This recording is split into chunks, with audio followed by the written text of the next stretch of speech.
ഇന്ത്യയുടെ ആദ്യ Vande Bharat sleeper train 2024 August 15 മുതൽ ആരംഭിക്കും. റൂട്ട് തിരക്കേറിയതിനാലും റിസർവേഷൻ കൂടുതൽ ഉള്ളതുകൊണ്ടും ആദ്യ ഓട്ടം ഡൽഹിയിൽ നിന്നും മുംബൈ വരെ ആയിരിക്കും.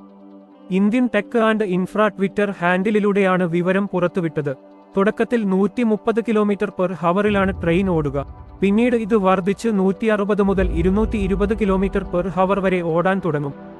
ട്രെയിനിന് ആകെ 16 കോച്ചുകളാണ് ഉണ്ടാവുക. അതിൽ 10 എണ്ണം തേർഡ് AC റിസർവ്ഡ് ആയിരിക്കും, 4 എണ്ണം സെക്കൻഡ് AC റിസർവ്ഡ് ആയിരിക്കും. ഒരു കോച്ച് ഫസ്റ്റ് ACക്കും നോർമൽ സ്ലീപ്പർ കോച്ചും ഉണ്ടായിരിക്കുന്നതാണ്.